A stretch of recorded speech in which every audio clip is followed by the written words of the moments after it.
හරි ආයුබෝවන් පුතේ අපි පන්තිය පටන් ගමු මේ තව කීප දෙනෙක් ඉන්න බලමු චුට්ටක් වෙලා දීලා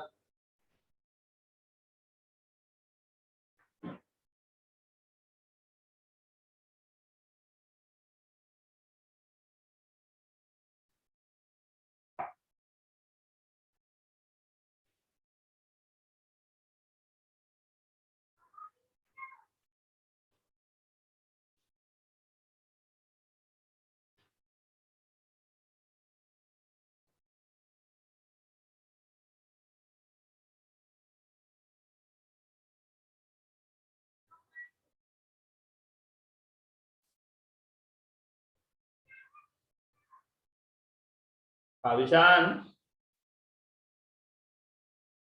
ඔව් සර්.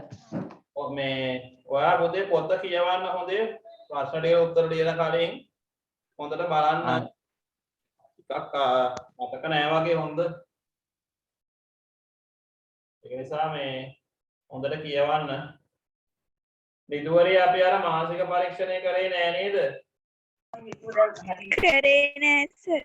ඔව් ඒක මම පොඩ්ඩක් ලාබන සතියේට කල් දාන්නම් කරලා දැන් ගණිතය කරලාද කවිශාන් ඒක කරලා තියන්න හොඳ මාසික පරීක්ෂණේ අන්තිම පිටුවේ තියෙන්නේ හොඳ සර්. ඔව් ඒක පුළුවන් නම් වාඩම කියවල ඉවර වෙලා පොත නොබල කරන්න ඒක තමයි වටින්නේ ඔව් බලමු මේ සඳරුයි මොලිදුයි තව ඉන්න කියලා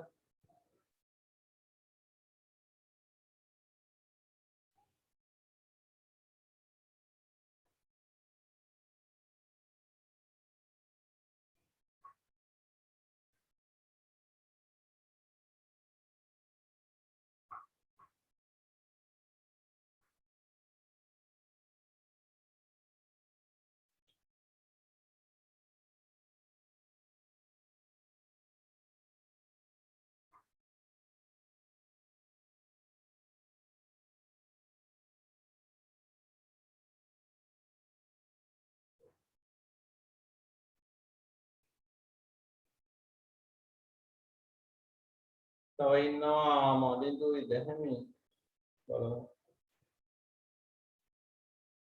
පටන් ගමුනේ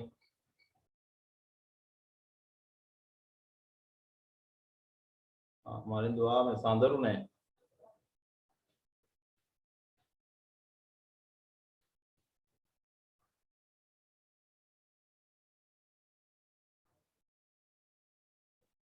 හරි පුතේ අපි අද අලුත් පාඩමට යන් මම ඒක අද පාඩම ගොඩක් කතා කරලා එතකොට ඒකේ තව අපිට තියෙනවා පුතේ මේ ජෛව ක්‍රියාවලියේ ටියුට් එකේ කොටසයි කතා කරන්න තියෙනවා ඉතින් ඒක පාඩම ටික කරලා අපි මේ ප්‍රශ්න ටික කතා කරමු හරි ලියා ගන්න පුතේ අද මාතෘකාව ශාකවල ප්‍රධාන ජෛව ක්‍රියාවලි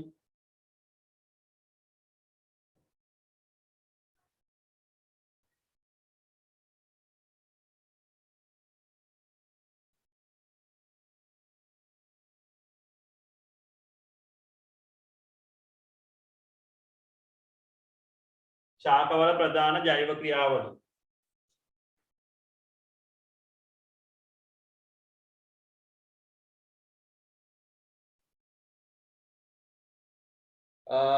මේකදී පුතේ අපිට ජෛව ක්‍රියාවලි කීපයක් ගැන අධ්‍යයනය කරන්න තියෙනවා පළවෙනිම අපි දන්න එක මොකක්ද ප්‍රභා සංශ්ලේෂණය ඊළඟට තියෙනවා පරිවහනය මෙන්න මේවා අපි එකක් ගැන කතා කරමු ප්‍රභා සංශ්ලේෂණය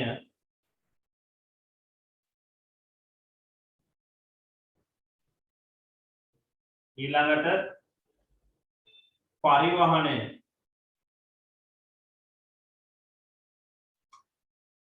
ඊළඟට තියෙනවා උත්සේදනය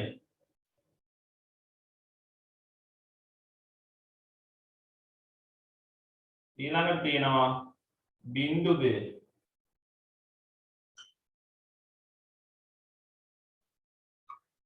මෙන්න මේ කියන ක්‍රියාවලිය ගැන අපිට කතා කරන්න තියෙනවා පුතේ.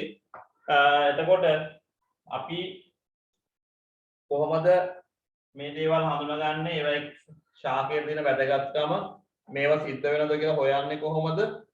ඕම් ඔය ටික මේකදී අපිට කතා කරන්න තියෙනවා. ඉතින් අපි බලමු මේ පාඩම පුරාවටම තියෙන්නේ ඔන්න ඔය ටික තමයි කතා කරන්නේ. ඒ මේ හතරක් තියාගන්න පුතේ පල්ලෙහායින්. ඒ මාතෘකාවට යටින් මේ හතරක් ලියන්න.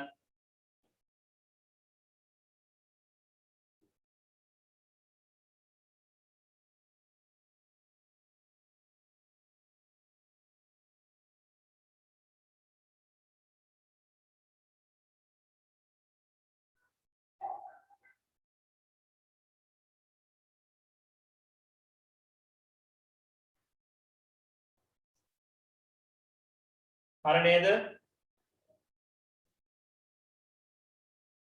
මාළෙදු ලියාගත්තද මේ ටික? ඔව් සර්. හරි. හරි නේද කවිෂාන්? හරි සර්. අනිත් පැත්ත හරි කියලා හිතනවා. sorry. හරි. එතකොට පුතේ අපි මේකේ පළවෙනි එක ගැන කතා කරමු. ප්‍රභා සංශ්ලේෂණය ගැන. මේක අපි ඉතින් 6 පන්තියේ ඉඳලම කතා කරගෙන යන මාතෘකාවක් මේ. ඔයගොල්ලෝ දන්න මොනවද ප්‍රභා සංශ්ලේෂණය ගැන? කියන්න බලන්න. නිල්මි මොනවද ප්‍රභා සංශ්ලේෂණය ගැන දන්නේ? ආහාර නිපදවීම. ඔව්. තිමාශ කියනවා ආහාර නිපදවීම කියලා. ඵලයක් ලෙස ඔක්සිජන් වායුව. ඵලයක් ලෙස ඔක්සිජන් වායුව පිට වෙනවා. තා මොනවද කවිෂාන් කියන්න පුළුවන්?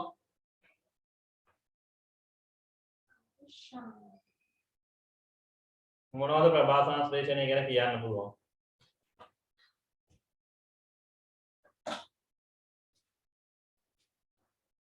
මොනවා කියන්නේ අපි 6 ඉඳලා මේක ගැන කතා කරනවා පුතේ. හරිද? හරිද? ග්ලූකෝස් සහ ඔක්සිජන් ලබා දීම. ග්ලූකෝස් සහ ඔක්සිජන් ලබා දෙනවා. තව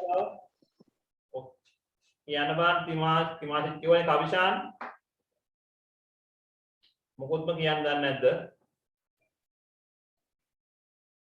ප්‍රභා සංශ්ලේෂණය සඳහා ජලයයි හිරු එළියයි ප්‍රධාන කාර්ය විදිහට ලැබෙනවා. හරි. ඔව් ඒක කියන්න පුළුවන් පුතේ. ඔව් කවිෂාන් මොකක් කතා කරන්නේ නැහැ නේ. ඔතන ඉන්නවනේ. නැද්ද? ඉන්නද? ඉන්නවා. හරි. මේ හරි අපි බලමු පුතේ. මෙහෙමයි පුතේ ප්‍රභා සංශ්ලේෂණය කියලා අපි අර්ථ දැක්වුවොත් කියන්නේ හරිත ශාකවල සූර්යාලෝකය උපයෝගී කරගෙන නැත්නම් සූර්ය ශක්තිය උපයෝගී කරගෙන ජලය හා කාබන් ඩයොක්සයිඩ් අමුද්‍රව්‍ය ලෙස යොදාගෙන ආහාර නිපදවීමේ ක්‍රියාවලිය තමයි පුතේ අපි ප්‍රභා සංශ්ලේෂණය කියලා කියන්නේ. තේරුණාද? ජලය කාබන් ඩයොක්සයිඩ් යොදාගෙන හිරු එළිය ශක්තිය වශයෙන් පාවිච්චි කරලා මොනවද ආහාර නිපදවීමේ ක්‍රියාවලිය තමයි අපි ප්‍රභා සංශ්ලේෂණය කියන්නේ. ඒතකොට උතෙන්දී අතුරු ඵලයක් විදියට අපි කියන ඔක්සිජන් වායුව නිදහස් වෙනවා කියන. දැන් අපි මෙහෙම ගත්තොත් මොන ශාක පත්‍රයක් කියලා හිතන්නකෝ. හරිද? ශාක පත්‍රයක්. දැන්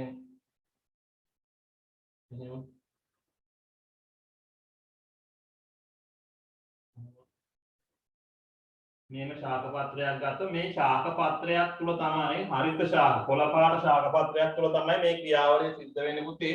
එතකොට මේ ක්‍රියාවලියේදී මේ පත්‍රයට ගන්නවා මුලේ ඉඳලා අරගෙන මොනවද අපි කියනවා ජලය නේ මුලින් අරගෙන නාරටීව දිගේ අරන් එනවා ජලය උගලට මතක ඇති හතේ පන්තිදී කියන මේ ජලය පරිවහනය කරන්නේ ශාකයේ තියෙන ශෛලම පටකේ හරිද එතකොට ඒක ඊට පස්සේ මේකට වායු ගෝලයෙන් ගන්නවා පුතේ මොනවද කාබන් ඩයොක්සයිඩ් හරිද වායු ගෝලයෙන් ගන්නවා කාබන් ඩයොක්සයිඩ් හරිද ඊට අමතරව තව ගන්න මොනවද ශක්තිය විදියට අපි කියනවා හිරු එළිය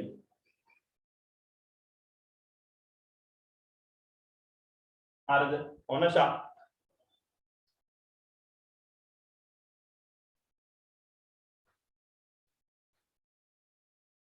හරිද ශක්තිය විදියට අපි ගන්නවා හිරු එළිය ඊට අමතරව දැන් ඔන්න මේ ටික හරි ගත්තනේ ජලය ගත්තා හිරු එළිය ගත්තා කාබන් ඩයොක්සයිඩ් දැන් මේකේ හැදෙනවා පුතේ ආහාර. ඒ ආහාර ගැන මම පස්සේ විස්තරයක් කරන්නම්. හරිද? ඊට අමතරව පුතේ මේකෙන් පිට වෙලා යනවා මම ඊතලේ අනිත් පැත්තට දාන්නේ ඔක්සිජන්. හරිද? ඔන්න පිට වෙලා යනවා. ඒතකොට මේක ඇතුලේ නිපද වෙනවා ආහාර. ඒතකොට ආහාර මෙතනින් මේ පැත්තට යනවා කියලා හිතන්නකෝ. පළවල ගබඩා කරලා ආහාර. එතකොට ඔය ක්‍රියාවලිය තමයි පුතේ හරිත ශාකයක් ගත්තාම ප්‍රධාන වශයෙන්ම සිද්ධ වෙන ක්‍රියාදාමය. එතකොට ඔය ක්‍රියාදාමයේදී අපිට ඒ කියන්නේ ශාකයට අවශ්‍ය කරනවා පුතේ ජලය. ඊට අමතරව කාබන් ඩයොක්සයිඩ්. ඊට අමතරව හිරු එළිය. හරිද? එතකොට ඒ දේවල් අවශ්‍ය කරනවා මොනවද? ඔක්සිජන් සහ ආහාර නිපදවන මේ ආහාර වල අපි කියන අතන ග්ලූකෝස් කියලා පස්සේ ඒක පිෂ්ඨය බවට පත් වෙන එක ගැන කතා කරමු. ඒතර ඕක තමයි ප්‍රභා සංශ්ලේෂණය කියලා අපි සඳහන් කරන්නේ. එතකොට ඔය ක්‍රියාවලිය තමයි පුතේ ශාකයක ප්‍රධාන වශයෙන්ම සිද්ධ වෙන්නේ. ඔයිට අමතරව තව ක්‍රියාවලිය සිදුනවා. මේක තමයි මූලිකම ක්‍රියාවලිය. ඒතර මුළු ලෝකෙටම ආහාර නැත්නම් මුළු අපි කියන ජෛව ලෝකෙටම ආහාර නිපදවන්නේ මෙන්න මේ ක්‍රියාවලිය ඔස්සේ. මේකදී ඇත්තටම සිද්ධ වෙන්නේ සූර්ය ශක්තිය ගබඩා කිරීමක් තමයි සිද්ධ වෙන්නේ. ඉතින් මේ ක්‍රියාවලියේදී අපි අපිට අවශ්‍ය කරන ආහාර වැදගත් වෙනවා එක පැත්තකින් ඊළඟ එක තමයි අපිට ශ්වසනය සඳහා අවශ්‍ය ඔක්සිජන් වැදගත් වෙනවා තව පැත්තකින් නේ. ඒතකොට මේ දෙකම අපිට ලැබෙන්නේ මොනවද මෙන්න මේ ක්‍රියාවලිය නිසා. හරිද? එතකොට ඕක තමයි පුතේ අපිට සඳහන් කරන්න පුළුවන්. එතකොට මේකෙදි මේ ජලය කාබන් ඩයොක්සයිඩ් ලබා ගන්නෙ කොහොමද? ඊට පස්සේ ඔක්සිජන් පිට වෙන්නේ කොහාටද? ආහාර ගමන් කරන්නේ කොහාටද කියන එක අපිට වැදගත් වෙනවා. ආලෝක ශක්තිය කොහොමද අවශෝෂණය කරගන්නේ? ආන්නේ ටික ගැන කතා කරන්න තියෙනවා. අපි ඊට කලින් මෙහෙම ලියන්න පුතේ තව අනුමාත්‍රකාවක් විතර ප්‍රභා සංශ්ලේෂණය කියලා. අනුමාත්‍රකාවක් ලියන්න ප්‍රභා සංශ්ලේෂණය.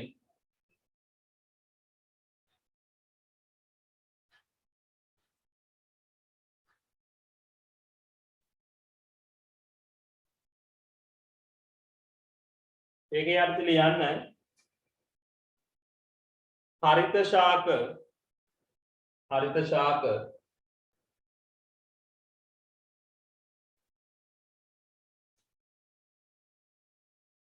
සූර්යාලෝකයේ අවශෝෂණය කර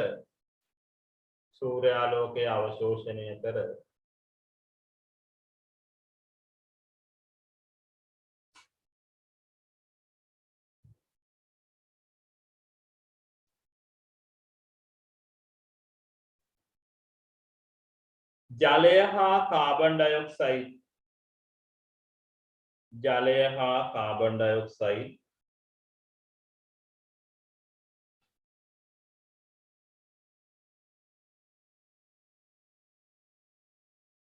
අමුද්‍රව්‍ය ලෙස යොදාගෙන ජලය හා කාබන් ඩයොක්සයිඩ් අමුද්‍රව්‍ය ලෙස යොදාගෙන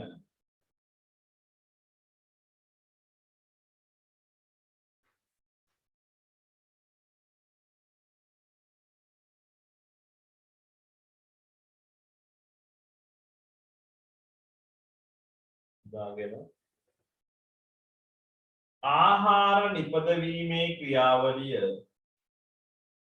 ආහාර නිපදවීමේ ක්‍රියාවලිය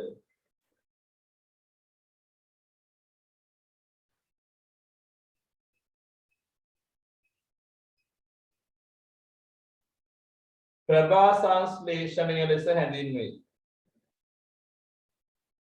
ආහාර නිපදවීමේ ක්‍රියාවලිය ප්‍රභා සංශ්ලේෂණය ලෙස හැඳින්වේ.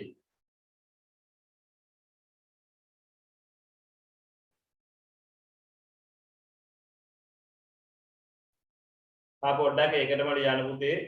මෙහිදී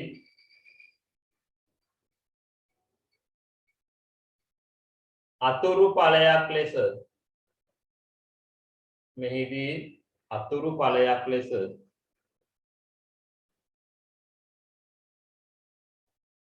ඔක්සිජන් වායුවද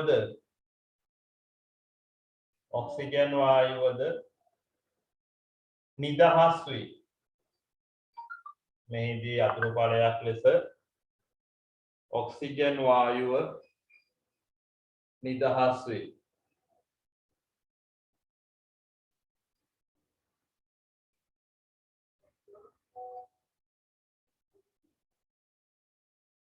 මේක ඇඳ ගන්න පුතේ.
ඉවරයිද පුතේ?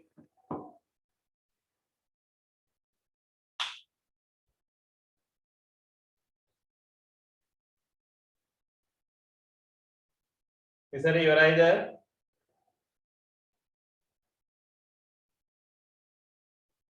නෑ සර්.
හරි. ඉවරයි නේද හැමෝම? හරි පුතේ දැන් අපි බලමු මේ ක්‍රියාවලියට දැන් අපිට පේනවා මෙන්න මේ දේවල් ඕන දැන් මේකෙදී අවශ්‍ය කරන දේවල් අපි අවශ්‍ය කරන සාධක ටික බැලුවොත් දැන් ප්‍රභා සංශ්ලේෂණයට අවශ්‍ය සාධක ටික බැලුවහම අපිට පේන ටිකක් තමයි පුතේ එකක් අපි ගමු හිරු එළිය නැත්තම් සූර්යාලෝකය කියලා නේ ප්‍රභා සංශ්ලේෂණයට අවශ්‍ය එක සාධකයක් තමයි සූර්යාලෝකය. දැන් ওই සූර්යාලෝකයේ වැටෙනකොට පුතේ වැඩක් නැහැ. හරිද? මේ ශාක පත්‍රවල තියෙන්න ඕනේ හරිතප්‍රද කියලා જાතිය. හරිතප්‍රද කියලා කියන්නේ මේ ශාකවල තියෙන කොළ පැහැති වර්ණකය. ඒ වර්ණකයට තමයි පුතේ මොනවද ආලෝකය අවශෝෂණය කරන්න පුළුවන් වෙන්නේ නැත්නම් උරා ගන්න පත්‍රය තුලට. හරිද? ඒවා තියෙනවා හරිත ලව කියලා ඔය ශාකවල තියෙන ශාක සෛලවල ඉන්ද්‍රිකාව. හරිද? අන්නේ ඉන්ද්‍රිකාව ඇතුළේ තමයි ඔය හරිතප්‍රද කියලා වර්ණකයක් තියෙන්නේ. ඒක ගැන තව විස්තර උගන්වනකොට 11 පන්තිට ගියහම එතකොට මෙන්න මේ වර්ණකයෙන් තමයි පුතේ ආලෝකය අවශෝෂණය කරන්නේ. හරිද? එතකොට සූර්යාලෝකය අවශෝෂණය කරන්න මොනවද? හරිතප්‍රද කියන වර්ණකය. හරිනේ. ඊළඟ තව ඕනේ හරිතප්‍රද. එතකොට හරිතප්‍රද ඕනනේ. දැන් මේක අපිට ලියන්න පුළුවන් හරිතප්‍රද තියෙන්නේ අපි මේකේ මෙහෙම ලියමුකෝ. හරිත ලව කියලා. හරිද? හරිත ලව. එතකොට ඕක තමයි මේ ශාක සෛලය තුල තියෙන ඉන්ද්‍රිකාව. හරිද? ඒ ඉන්ද්‍රිකාව මේ ඉන්ද්‍රිකාව තුල තමයි ප්‍රභා සංශ්ලේෂණ ක්‍රියාවලිය සිද්ධ වෙන්නේ. එතකොට හරිතප්‍රද තියෙන්නේ මේකේ පුතේ. හොඳ හරිත ලව. හරිද? හරිතප්‍රද කිව්වත් ඒ හරිතප්‍රද පිහිටලා තියෙන්නේ මේ හරිත ලවයේ ඇතුලේ. හරිද? ඊට පස්සේ එතකොට ඒකෙන් තමයි ආලෝකය අවශෝෂණය කරන්නේ. ඊළඟට ඕනේ ජලය. හරිද? මේ ජලය ඕනේ මේකේ අමුද්‍රව්‍යයක් විදියට. එතකොට මේක උරා ගන්න පුතේ ශාකයක මුලෙන්. මුලෙන් උරා ගන්න ජලය පාත්‍ර දක්වා අරගෙන යනවා. ඔයගොල්ලෝ මතක ඇති 7 පන්තිදී කිව්වා ශෛලම පටකය කියන පටකෙන්. හරිද? ඒ පටකයෙන් තමයි අරගෙන යන්නේ. අරගෙන ගිහිල්ලා ඒක පාත්‍ර දක්වා ගෙනහිල්ලා ප්‍රභා සංශ්ලේෂණ ක්‍රියාවලියට දෙනවා. හරිද? අපි ඔක පස්සේ කතා කරමු. ගෙනියන ඔක්කොම දෙන්නේ නැහැ ඔකට. ටිකක් ශාකයෙන් වාෂ්ප වෙලා යනවා. ඒක තමයි පුතේ උෂ්පේදනය කියලා කියන්නේ. ඒක ඔයගොල්ලෝ දන්නවනේ පළවෙනි පාඩමේදී අපි කතා කරානේ. හරිද? පළවෙනි එක නෙමෙයි තුන්වෙනි පාඩමේදී. තුන්වෙනි පාඩමේදී කතා කරානේ. එතකොට ජලයත් ඕන. නේ?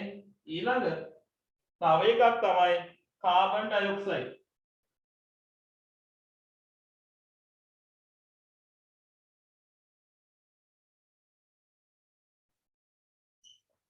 හරිද? කාබන් ඩයොක්සයිඩ් වායුව කොහෙද තියෙන්නේ කවිෂාන්?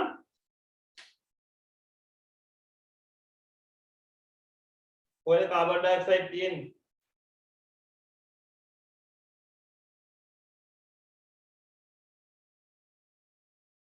දිල්මි ඔය කවිෂාන් කතා කරන්නේ නැහැ.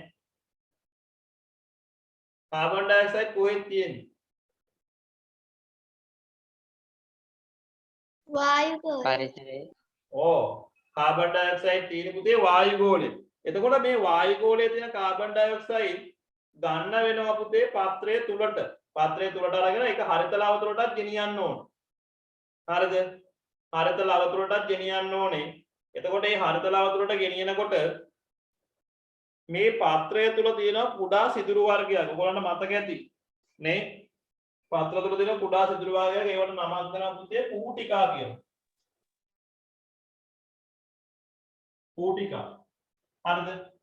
මේ පූටිකා හරහා තමයි මොනවද කාබන් ඩයොක්සයිඩ් කොහාටද පාත්‍රය තුලට ඇතුළු වෙන්නේ. අපි මේ ක්‍රියාවලියට කියනවා පුතේ පාත්‍රයක ගන්නවා විසරණය කියලා.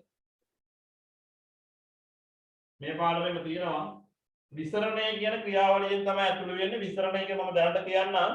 විසරණය කියන්නේ පුතේ යම් අංශු ප්‍රමාණයක් වැඩි තැන සිට අඩු තැන දක්වා ඒ අංශු ගමන් කිරීමට තමයි අපි කියන්නේ විසරණය කියලා. වැඩි තැන ඉඳලා අඩු තැනට ගමන් කරන අංශු විදියටයි ගමන් කරන්නේ. දැන් අපි හිතමු කවුරු හරි සෙන්ටර් එකක් ගහගෙන ඉන්නවා කියලා අපි අර පළවෙනි පාඩමේ හරිය කතා කරානේ. පළවෙනි මේ අර පදාර්ථයේ අංශුමය ස්වභාවයක්ද නේ. එයා ළඟ සුවඳ ගොඩක් වැඩි හින්දා මොකද වෙන්නේ? ටික ටික ඈතට පැතිරලා යනවා නේ. එතකොට එයා ළඟ සෙන්ටර් සාන්ද්‍රණය ගොඩක් වැඩි. වායු ගෝලයේ අංශු අතරින් පැතිරලා යනවා තවත් වටපිටාවට. එතකොට ඒ කියන්නේ එතන සාන්ද්‍රණය වැඩි හින්දා තමයි තව දැනට ගමන් කරන අන්න ඒක තමයි විසරණය කියලා කියන්නේ. එතකොට දැන් වායු ගෝලයේ උදේ කාබන් ඩයොක්සයිඩ් වැඩි, පාත්‍රය තුල කාබන් ඩයොක්සයිඩ් අඩුයි. ඒකෙන්ද වායු ගෝලයේ ඉඳලා පාත්‍ර තුලට මොනවද කාබන් ඩයොක්සයිඩ් ගමන් කිරීම සිද්ධ වෙනවා. එතකොට ඒක තමයි ප්‍රයෝජනට ගන්න. එතකොට ඔන්න ඔය කියන දේවල් දැන් ඒතකොට ඕගොල්ලන්ට හිතේ මෙන්න මෙහෙම එකක්. ඇයිද ඊයේ අපි ගස් වලට පෝර දාන්නේ නේද?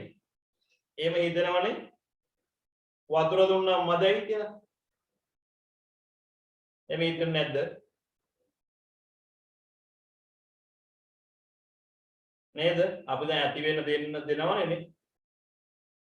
ඔබට මෙහෙමයි දැන් අපි දන්නෝනේ අපට දැන් අපිට ශක්තිය නිපදව ගන්න නම් ඇත්තටම පුතේ ග්ලූකෝස් තියුණම ඇති නේ.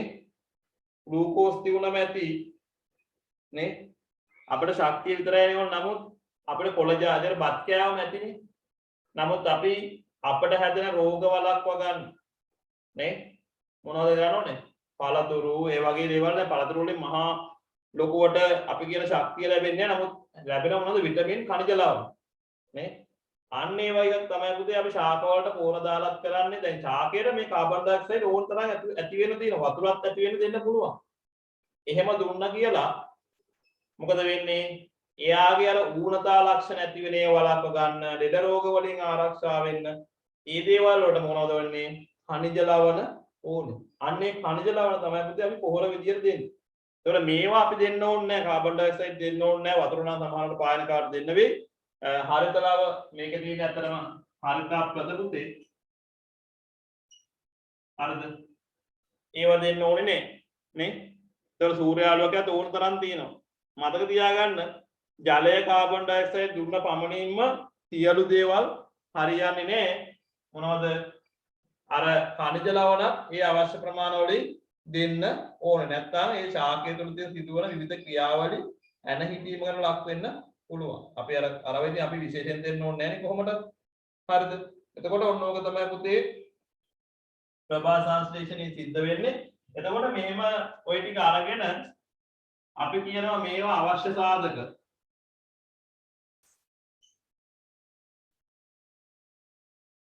හරිද?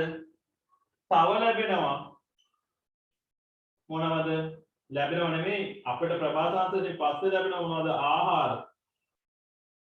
අනිත් එක ඔක්සිජන්.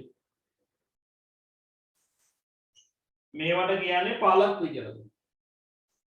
හරිද? ප්‍රභා සංශ්ලේෂණයේ පළ. එතකොට එක ඵලයක් තමයි ආහාර, අනිත් ඵලය තමයි ඔක්සිජන්. හරිද? එතකොට ඒ විදිහට ඔන්න ලැබෙනවා. එතකොට මේ ලැබෙන පිටවන ආහාර පුතේ ශාක පත්‍රයේම ටික වෙලාවක් මොකක් වෙන්නේ? පිෂ්ඨයේ විදිහට ගබඩා වෙනවා. පිෂ්ඨයේ විදිහට. ඔක්සිජන් මොකද වෙන්නේ? අර අපි කිව්ව පූටික ආහාර හා මොකද වෙන්නේ? වායු ගෝලයට පිට වෙලා යනවා. තේරෙනවද? වායු ගෝලයට පිට වෙලා යනවා. ඒක නිසා ඔන්න ඔය විදිහට ප්‍රභා සංශ්ලේෂණ ක්‍රියාවලිය සිද්ධ වෙනවා. පැහැදිලි නේද? ගැටලුවක් තියෙනවද මොනවාක්වත්?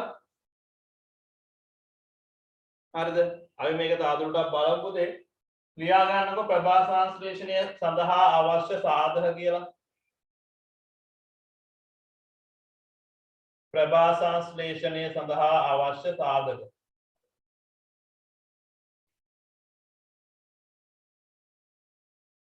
මේ ඔක්කොම ලියන්න එපා පුතේ. එහෙම අවශ්‍ය සාධක කියලා ලියන්න. සූර්යාලෝකය කියලා. සූර්යාලෝකය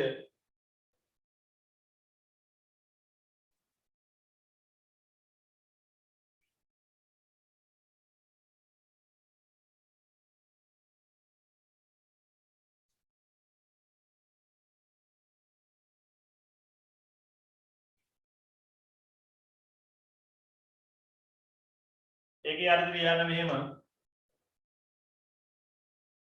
හරිත ශාක තුල ඇති යටතේ හරි ඉස්සරහින් ඉරක් ගහලා හරි ලියන්න. හරිත ශාක තුල ඇති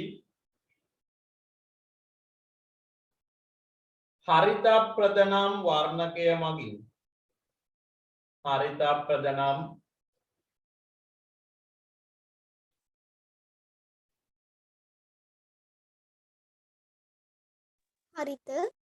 හරිත ශාක තුල ඇති හරිත ප්‍රදනම් වර්ණකය මගින්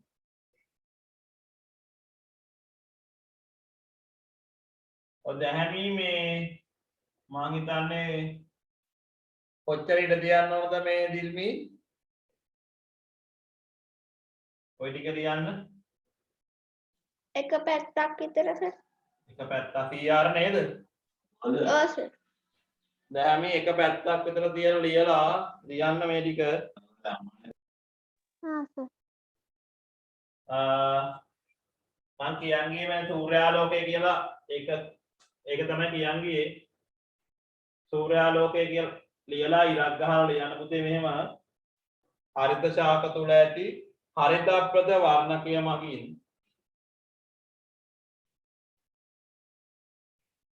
සූර්යාලෝකය අවශෝෂණය කොට සූර්යාලෝකය අවශෝෂණය කොට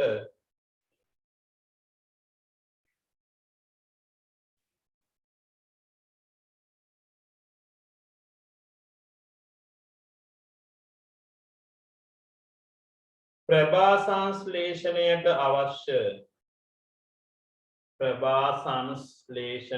අවශ්‍ය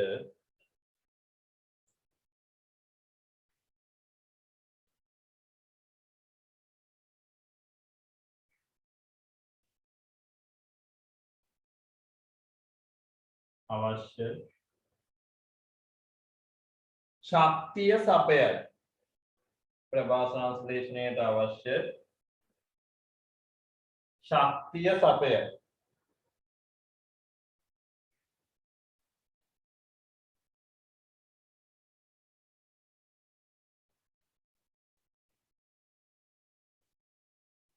ඒකේ පුතේ දෙවැනි එක අපි අවශ්‍ය සාධකේ හරිතලව නැතුව මෙහෙම ලියමු හරිත ප්‍රද කියලා ලියන්නකෝ අංක 2 කියලා දාලා හරිත ප්‍රද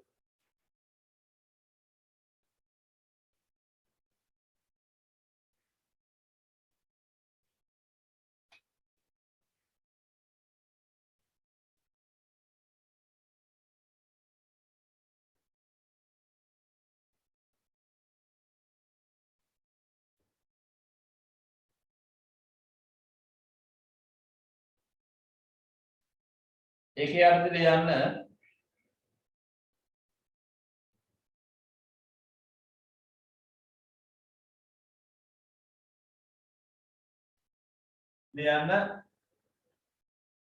හරිත ශාක තුල ඇති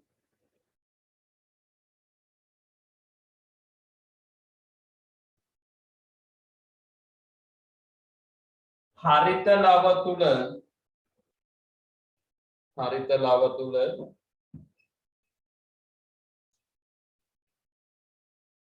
ලව තුල හරිත ප්‍රදනම් වර්ණකය අඩංගු වන අතර හරිත ප්‍රදනම් වර්ණකය අඩංගු වන අතර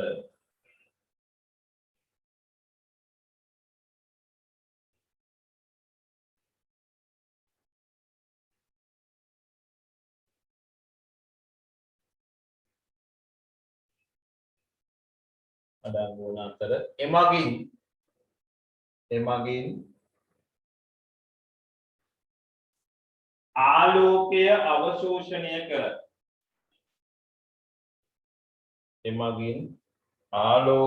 අවශෝෂණය කර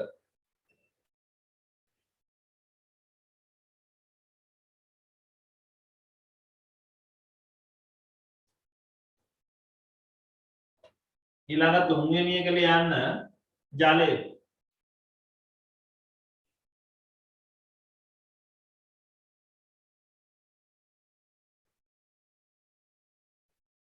එතකොට පුතේ ජලය ගන්න එක එතන අතර අපිට ඉගෙන ගන්න තව ගොඩක් දේවල් දෙනවා පස්සේ ඊළඟට අපි කතා කරනවා ආස්පැතිය කියලා එකක්. දැන් මෙන්න මෙහෙම එකක් වෙන්නේ. දැන් අපි හිතමු මොන පොළව තියෙනවා. මෙන්න ශාකය තියෙනවා, මෙන්න අත්තක්, මෙන්න අත්තේ තියෙන පොළයක්. හරිද? දැන් මේකේ මේ පල්ලෙහා තියෙන මුල මේ මුල තව බෙදිලා මේකේ අවසානයේ තියෙන මෙහෙම මූල කේශ කියලා જાතියක් මුඩේ. දැන් පසට වතුර දැම්මහම මේ මූල කේශ තුලට තමයි මේ ජලය ගමන් කරන්නේ. ඒතකොට මුඩෙත් තියෙනවා සෛලම පටකයක්. ඒ කඳෙත් තියෙනවා අතුගොලක් තියෙනවා මේ ශාක පත්‍රයේ තියෙන නාරටි. ඒ නාරටි අරගෙන ඔන්න ඔහොම තමයි ජලය ලැබෙන්නේ. හරිද? එතකොට අපි කියනවා මේකදී මොකද්ද මේ මුල් වල තියෙන මූල කේශ වලින් තමයි ජලය අවශෝෂණය කරන්නේ. ඒක මුලේ ශෛලම, කඳේ ශෛලම, නාරටි වල ශෛලම ඔස්සේ මොකද පත්‍රය දක්වා ගමන් කරනවා කියලා. අද ඒ ගමන් කරන විදිය අපි පස්සේ කතා කරමු. එහෙම ගමන් කරනවා. හරිද? එහෙම ගමන් කරලා තමයි හොරද මේ පත්‍ර වලට මොනවද ජලය සපයන. ඒතර ජලය අත්‍යවශ්‍ය සාධකයක් වෙනවා ප්‍රභා සංශ්ලේෂණ. හරිද? එක ලියාගමු පුතේ මෙහෙම. ලියන්න. අවශෝෂණය කර මොකද මාළද? මාළද අවිශාන. එමගින් ආලෝකය අවශෝෂණය කර එතන කියලා ඉවර කරේ නැද්ද බා? ආලෝකය අවශෝෂණය කර ශක්තිය සපයයි කියලා ලියන පුතේ. එහෙමද මා අන්තිමට කිව්වේ?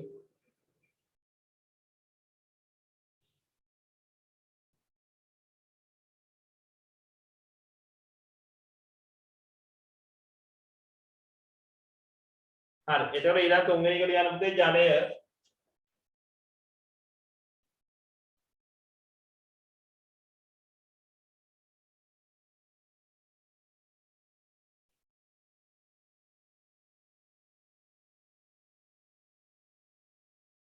තුන්වෙනි එක ජලය ඒකේ අපි ලියන පුතේ මෙහෙම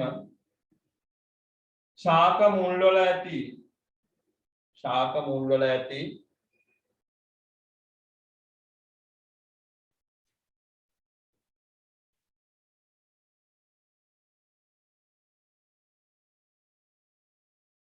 මූල කේශ මගින් උරා ගන්නා ජලය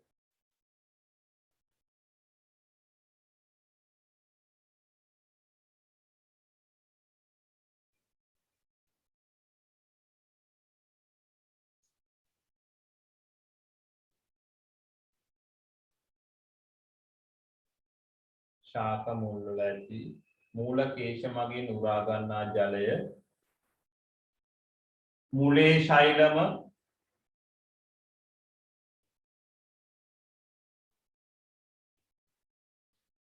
කඳේ ශෛලම හා මුලේ ශෛලම කඳේ ශෛලම හා